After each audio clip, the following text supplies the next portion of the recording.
आज की short analysis में हम डिस्कस करेंगे रिलायंस इंडस्ट्री स्टॉक के ऊपर। और दोस्तों ये एक तरह का हमारा फॉलोअप वीडियो भी है। आज से ठीक 2 हफ्ते पहले हमने हमारी चैनल पर ये स्टॉक के ऊपर एक ट्रायंगुलर चार्ट पैटर्न प्रेडिक्ट करी थी और दोस्तों इसका हमने अपसाइड में टारगेट फोरकास्ट किया था 5 से 8% का, जो ऑलरेडी अचीव हो चुका है। उसके बाद दोस्तों 3 दिन पहले हमने यहाँ पर एक पैरेलल चैनल प्रेडिक्ट करी थी, जिसके ऊपर हमने कंडीशन रखी थी कि ये पैरेलल चैनल के अंदर आप लोगों को वो वीडियो के एनालिसिस में क्लियरली बताया था कि यहाँ पर 2 नेकलाइन की स्ट्रेटेजी रहेंगी और अगर हमारी वो पैरेलल चैनल में अगर स्टॉक मार्केट मंडे को अगर दोनों नेकलाइन के ऊपर सक्सेसफुली क्लोजिंग देती है तो ही फिर हम इसके अंदर पोजीशन बनाएंगे। और दोस्तों यहाँ पर अगर आप देखो तो वो दोनों नेकलाइन के ऊपर हमें क्लोजिंग मिली ही नहीं और वो मुताबिक हमारी एंट्री ट्रिगर ही नहीं हुई। और दोस्तों जब मैं वो वीडियो बना रहा था तब वो पैरेलल चैनल थी, उसके हायर एंड पे स्टॉक ने क्लोजिंग दी थी और उसके बाद दोस्तों सडनली कुछ हमारी हॉलीडेज़ आई थी और वहाँ पर अगर यहाँ पर देखो तो फिर ये जियो पॉलिटिकल जो टेंशन आया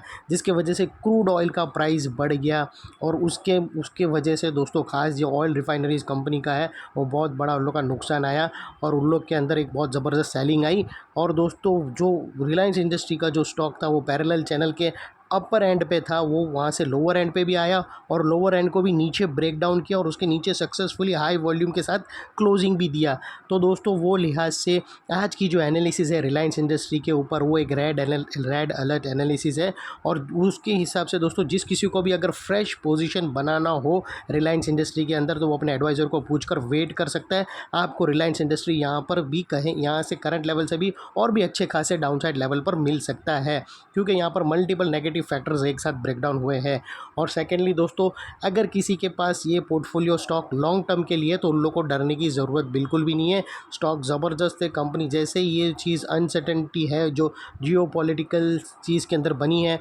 जैसे ही वो क्लियर होंगी दोस्तों, एक्चुअली दोस्तों अगर आप देखो ना तो ये इजराइल का हमला बाकी है जिसकी वजह से ये क्रूड के अंदर एक वॉलेटिलिटी आई है। जैसे ये सारी चीज़ क्लियर हो जाएंगी फ्रेंड्स उसके बाद वापस ये स्टॉक रुकने वाला नहीं है, वापस अपसाइड में बाउंस करेगा। और दोस्तों लार्ज कैप तो एक ज़बरदस्त लोग बाउंस करके अपने वो टॉप लेवल पे पहुंच जाते हैं। तो दोस्तों वो लिहाज से और दोस्तों यहाँ पर मेरी शॉर्ट सेलिंग भी रिकमेंडेशन नहीं है, जिसको करना है कर सकता है अपने एडवाइज़र को पूछकर।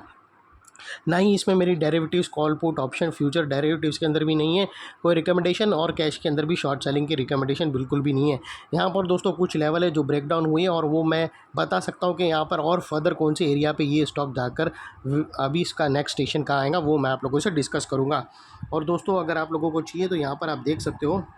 और यहाँ पर दोस्तों ऐसे टाइम पे अगर इतने अच्छे खासे स्टॉक के अंदर अगर गिरावट आवे तो आप SIP मोड ऑन कर सकते हो। ये ज़बरदस्त स्टॉक है, जो लेवल मैं बताऊंगा अगर वहाँ पर अगर आपको स्टॉक मिलना बहुत मुश्किल है, अगर वहाँ पर आ जाता है, अगर ये जो अनसर्टेनिटी और भी ज़्यादा टाइम तक रही तो पॉसिबल है कि ऑयल के प्राइस के अंदर मोमेंटम अपसाइड में रहेगा तो ये स्टॉक करेक्ट भी होंगे डाउन साइड में। तो वो लेवल अगर आपको मिले तो वो बेस्ट लेवल रहेगा इसको एक्यूमुलेशन करने का और साथों साथ इसके अंदर बोनस भी आएगा तो उसका भी आपको अल्टीमेटली प्रॉफिट होगा लॉन्ग टर्म के अंदर बोनस का।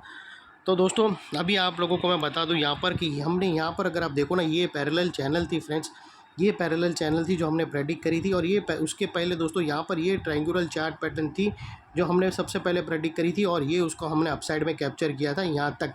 और उसके बाद आप लोगों को बोला था कि अभी यहाँ पे जो पैरेलल चैनल है ये अगर ब्रेकआउट हुई अपसाइड में, अगर आप देखो तो दोस्तों यहाँ पर अगर आप लोगों को बता दूँ कि जब मैंने ये एनालिसिस करी थी तब देखो ये ग्रीन कैंडल अपसाइड में थी। अगर यहाँ पर नोटिस करो फ्रेंड्स तो आप लोगों को यहाँ पर क्लियरली दिखेगा अपसाइड में थी और मैंने आप लोगों को ये 2 नेकलाइन वाली स्ट्रेटेजी रखी थी और बोला था कि अगर ये दोनों नेकलाइन के ऊपर क्लोजिंग होती, इसीलिए दोस्तों मैं आप लोगों को बताता हूँ कि सेलिंग भी आएंगी तो वो एरिया के पास आएंगी और वो एरिया के ऊपर क्लोजिंग देना बहुत ही ज़रूरी था क्योंकि वो बहुत ही बड़ा प्रेशर था सेलिंग प्रेशर और स्टॉक ने उसके ऊपर क्लोजिंग दी ही नहीं। अगर दोस्तों आपने सिंगल ब्रेकआउट पे अगर आपने ले लिया होता तो आप कहाँ बुरी तरह से फंस गए होते। इसीलिए मैं आप लोगों को बोलता हूँ दोस्तों कि बहुत बार 70% जो फॉल्स ब्रेकआउट आता है उसका कारण यही होता है दोस्तों कि ब्रेकआउट के ऊपर क्लोजिंग मिलती है एग्जैक्टली या फिर ब्रेकआउट के बाद एक फर्दर अपसाइड में रेजिस्टेंस रहता है और स्टॉक उसको क्लियर नहीं कर पाता है और वहाँ से सेलिंग प्रेशर आती है और स्टॉक डाउन साइड। तो यही बहुत दोस्तों यही कारण था फॉल्स ब्रेकआउट का और अल्टीमेटली आप लोगों को यहाँ पर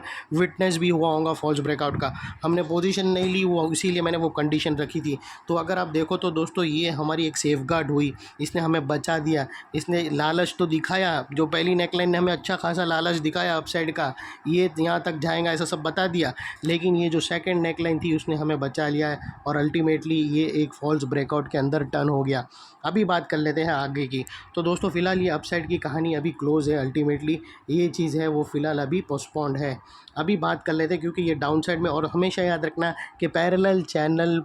चार्ट पैटर्न है वो एक न्यूट्रल है, वो मतलब वो अपसाइड में भी ब्रेकआउट कर सकती है और डाउन साइड में भी ब्रेक डाउन कर सकती है। तो ये एक न्यूट्रल पैटर्न था, उसने अपसाइड ब्रेकआउट करने की कगार पे था लेकिन वहाँ हुआ नहीं, और उसकी जगह पर ये अचानक अनसर्टेनिटी आ गई जियोपॉलिटिकल की, जिसके वजह से ये नीचे डाउन साइड में ब्रेकडाउन हो चुका है और अच्छी खासी हाई वॉल्यूम के साथ। अभी दोस्तों यहाँ पर हम अभी ये जो नेकलाइन अपसाइड में थी वो अभी ये भी निकाल देते हैं, और अभी इसकी जो नेकलाइन हम कैलकुलेट करेंगे डाउन साइड में। तो दोस्तों अगर आप देखो तो यहाँ पर नेकलाइन अभी बन गई है, और फ्रेंड्स यहाँ पर मैं क्लियरली आप लोगों को शॉर्ट सेलिंग की एडवाइस नहीं करूँगा। और अभी दोस्तों इसके जो नेक्स्ट टारगेट निकल कर आते हैं ये स्टॉक के, वो तकरीबन दोस्तों 2776, और उसके बाद दोस्तों नेक्स्ट टारगेट दूसरा निकल कर आता है 2718, और अगर 2718 के नीचे पहुंचा तो 2640 के पास भी जा सकता है, और 2640 2600 के पास वो एक लेवल है जिसके अंदर ये स्टॉक के अंदर एक हायर टाइम फ्रेम में ज़बरदस्त चार्ट पैटर्न प्रेडिक्ट हुई थी, ब्रेकआउट हुई थी वीकली टाइम फ्रेम के अंदर, और वो 2600 के आसपास आएगा तो वो एक रिटेस्ट करने आएगा एक बड़े लेवल का वीकली टाइम फ्रेम पे, वो एक परफेक्ट अपॉर्चुनिटी रहेंगी दोस्तों अगर वहाँ पहुँचा। अगर तुम लक्की इनफ रहे तो दोस्तों अगर ये 2600 के आसपास पहुँचता है तो परफेक्ट बाइंग होंगी एसआईपी की, और आप लोगों को वो एरिया बताऊंगा वीकली टाइम फ्रेम में जो वो ब्रेकआउट होके स्टॉक ने 30% तक अपसाइड दिया है, उसके बाद ये स्टॉक वापस नीचे इतनी बड़ी मतलब ये एक अपॉर्चुनिटी टर्नअप होगी। ये जो जियोपॉलिटिकल टेंशन हुई वो जनरली इतने बड़े स्टॉक इतने बड़े chart pattern weekly time frame को रिटेस्ट करने आते नहीं है, लेकिन दोस्तों ये जो जियोपॉलिटिकल टेंशन हुआ है उसके वजह से ये रिटेस्ट करने आएगा, तो वो परफेक्ट लेवल है और उसको ब्लेसिंग समझ के एंट्री करने का। तो ये जब भी मार्केट गिरे तो दोस्तों अपना माइंडसेट टर्न करो वेल्थ क्रिएशन पोर्टफोलियो बनाने में। मैंने आप लोगों को क्लियरली बताया था कि तुम्हारा एक दूसरा आधा हिस्सा वेल्थ क्रिएशन पोर्टफोलियो के अंदर होना चाहिए, और जब भी मार्केट धड़ाधड़ी नीचे जावे, लोग कांपते रहे, ब्लड बाथ जैसी तुम न्यूज़ में हेडलाइन सुनो, तो समझ जाओ कि अब अभी टाइम आ गया है तुम्हारे वेल्थ क्रिएशन पोर्टफोलियो के जो पैसे पड़े हैं उसका दरवाज़ा खोलो और एसआईपी स्टार्ट करो ऐसे खासे। और फिर से ये स्टॉक अगर आप वापस फ्यूचर में 30-40% अपसाइड जाएंगे 6 महीने के अंदर, फिर तुम वापस उसको अपनी प्रॉफिट बुक करके जो रेस्ट अमाउंट है उसको तुम अपने हिसाब से रोटेट कर सकते हो। तो दोस्तों फ़िलहाल अभी इतना ही था। ये पैरेलल चैनल थी जो डाउन साइड में यहाँ पर ब्रेकडाउन हो चुकी है क्लियरली, और एक और दोस्तों अभी बहुत सारे स्टॉक के अंदर ब्रेकडाउन आया है। तो दोस्तों ये सारे स्टॉक काफ़ी हद तक ओवरसोल्ड भी हो गए, तो हो सकता है बाउंस भी आवे।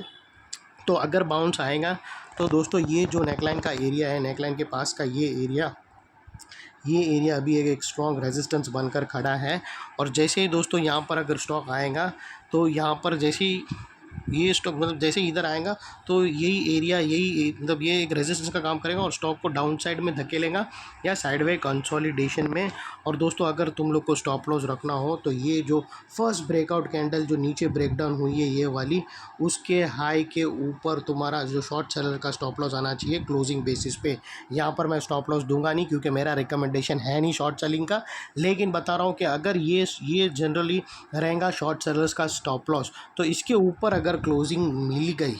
तो फिर ज़बरदस्त इसके ऊपर 2 ग्रीन कैंडल क्लोजिंग मिल गई तो फिर यहाँ से स्टॉक फिर फर्दर अपसाइड रैली करेगा, और ज़रूर करेगा दोस्तों, क्योंकि जनरली अगर आप देखो तो अक्टूबर नवंबर दिसंबर में मार्केट अप ही होता है, क्योंकि वहाँ पर बहुत बड़े फेस्टिवल्स होते हैं और उधर फेस्टिवल सीज़न अर्निंग स्टार्ट होती है, तो वहाँ पर कहीं ना कहीं जो बाइंग आती है वो ऑल अक्रॉस द सेक्टर्स को इफ़ेक्ट करती है, और सारे सेक्टर एक दूसरे से मोस्टली लिंक्ड ही है, तो वो लिहाज से फिर बाउंस आना तय है। वो उसके लिए दोस्तों आप लोगों को मैं रिकमेंड कर रहा हूँ कि शॉर्ट सेलिंग नहीं करना, क्योंकि यहाँ पर 50-50% चांस है तुम्हारे स्टॉप लॉस हिट होने के और टारगेट हिट होने के। तो जहाँ पर 50-50 हो वो एक तरह का सट्टा ही है बेसिकली। अगर चाहो तो इसको वेट करो अच्छे लेवल का और SIP करते रहो छोटे छोटे अमाउंट की। बस यही था दोस्तों आज के एनालिसिस में। रिलायंस इंडस्ट्री में लॉन्ग टर्म वाले को बिल्कुल भी डरने की ज़रूरत नहीं है, खड़े रहो, स्टॉक ज़बरदस्त है। थैंक यू, जय हिंद।